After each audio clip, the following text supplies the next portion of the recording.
Salam, selamat malam rekan-rekan yang dikasihi Tuhan Yesus Kristus. Ya, kita sebagai orang awam tentunya banyak pergumulan atau banyak hal yang dipikirkan, apalagi secara pribadi lepas pribadi. Ada suatu pertanyaan kadang-kala yang mengganjal terutama di dalam diri saya. Kenapa saya bisa beragama? Kenapa harus memilih agama ini? Saudaraku yang dikasihi oleh Tuhan Yesus Kristus, kenapa harus beragama? Kalau umpamanya saya tidak beragama, itu saya mempunyai pemikiran seperti ini. Seandainya mati, setelah kematian itu ada kehidupan, ya, setelah kematian itu ada kehidupan. Kalau umpamanya saya itu tidak beragama, saya salah. Tetapi kalau umpamanya saya itu memilih suatu agama, dan di dalam agama itu mengajarkan setelah kematian ada kehidupan, begitu saya mati atau saya meninggal, ternyata setelah meninggal ada kehidupan, berarti saya benar. Makanya saya memilih untuk beragama gitu. Saya memilih untuk mempunyai Tuhan. Saya memilih untuk mempercayai yang menciptakan langit dan bumi. Bukan mempunyai teori yang langit dan bumi terbentuk dengan sendirinya, bukan. Tapi saya memilih bahwa langit dan bumi serta isinya ada yang menciptakan. Makanya saya memilih untuk mempunyai agama. Itu prinsipnya ya seperti yang tadi saya bilang. Kalau umpamanya resikonya kalau umpamanya orang tidak beragama, tidak mau percaya sama Tuhan, itu kan berarti tidak mengakui adanya kehidupan setelah kematian. Itu. Tetapi ternyata setelah kematian itu ada kehidupan, orang-orang yang tidak beragama ini ya pasti udah salah, rugi. Nah, di sini saudaraku yang dikasihi Tuhan Yesus Kristus, makanya saya milih untuk beragama. Saya meyakini bahwa setelah kematian itu ada kehidupan. Setelah kematian ada kehidupan. Lalu kenapa kok saya memilih Kristen? Sebetulnya bukan saya memilih menjadi beragama Kristen, tetapi mungkin lebih tepatnya Tuhan memilih saya untuk menjadi orang Kristen. Terlebih lagi kalau menilik kehidupan ini, kan di bangsa kita mayoritas Muslim. Nah, saya kan minoritas gitu ya. Saya lahir tentunya kalau bukan karena pilihannya Tuhan, karena tidak dikehendaki Tuhan, nggak mungkin saya tidak beragama Kristen. Cuma karena saya itu dipilih oleh Tuhan, makanya saya menjadi orang Kristen. Tetapi bukan tidak ada masalah menjadi orang Kristen itu. Menjadi orang Kristen itu banyak masalah, dalam arti secara pikiran banyak masalah. Banyak masalah tentang Tuhan, tentang ketuhanan. Banyak yang menuduh orang Kristen menyembah manusia. Orang Kristen Tuhannya ada 3.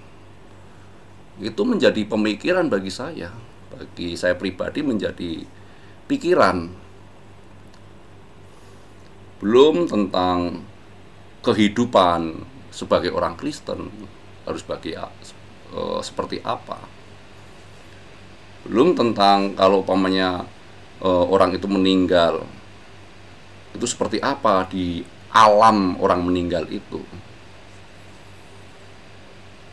Apalagi tentang surganya orang Kristen itu seperti apa.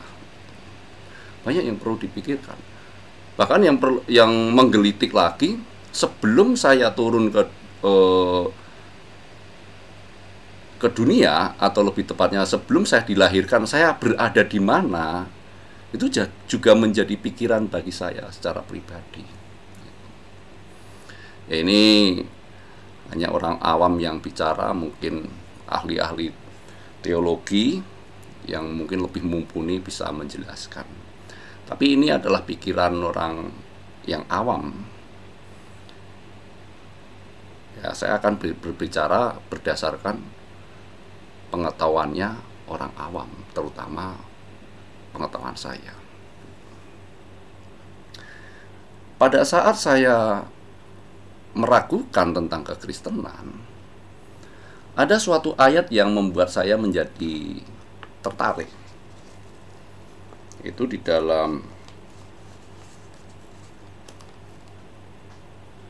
Markus 12, ya. Ini saya pegang Alkitab juga, gitu kan.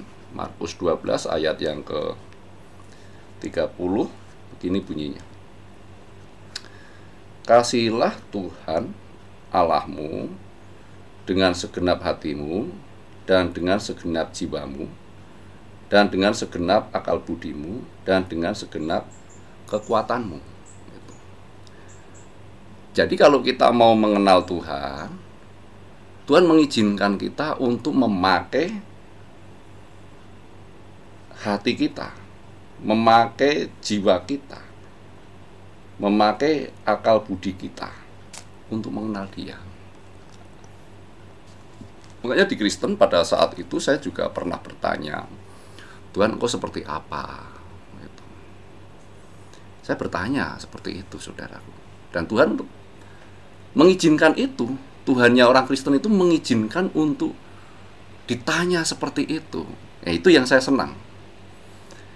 Tuhannya itu mau ditanya. Tuhannya itu mau,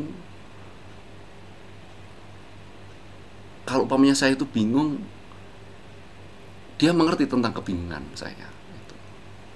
Itu tadi yang saya tadi bilang, bahwa orang Kristen itu dituduh menyembah manusia. Saya kan perlu bertanya kepada Tuhan, apa ya saya itu menyembah manusia? Apa ya saya itu menyembah tiga Tuhan? Perlu bertanya. Dan di dalam Alkitab ini menjelaskan bahwa kita diminta untuk memakai hati kita, memakai jiwa kita, memakai akal budi kita, berarti kecerdasan kita, untuk mencari Tuhan. Di dalam kekristenan inilah saya dapatkan, dan di dalam kekristenan inilah saya bisa mengenal Tuhan secara benar. Ya, kedepannya, saudaraku yang dikasihi oleh Tuhan Yesus Kristus, saya coba akan berbicara tentang kehidupan orang Kristen. Kenapa kok orang Kristen menjadi sasaran tembak atau sasaran untuk dibantai? Ini yang sangat menggugah hati saya. Apalagi kalau menengok sejarah kekristenan awal, itu berkembangnya kekristenan awal bukan karena kekerasan, justru banyak dari orang-orang Kristen yang meninggal. Itu banyak orang-orang Kristen yang meninggal untuk Tuhan. Nanti juga kita bisa belajar tentang bagaimana hubungan suami istri. Apakah orang Kristen itu boleh beristri lebih dari satu, berarti 2 atau 3? Apakah orang Kristen itu harus menikah? Ya, kita nanti akan berbicara banyak. Untuk pertemuan yang pertama ini, inilah alasannya kenapa saya menjadi orang Kristen. Menjadi orang Kristen. Mudah-mudahan dari pertemuan kita yang singkat ini ya membuat kita nantinya sama-sama belajar. Sama-sama belajar. Mayoritas manusia ini kan adalah orang awam. Ya, kita belajarnya dari Alkitab. Kita sama-sama belajar dari Alkitab. Alkitab ini boleh dibaca siapa saja. Tuhan Yesus memberkati kita semuanya, dan biarkan nantinya pertemuan-pertemuan yang kedepannya akan lebih baik lagi. Tolong doakan supaya bisa lebih lancar dan lebih baik lagi di channel ini. Tuhan Yesus memberkati kita semua.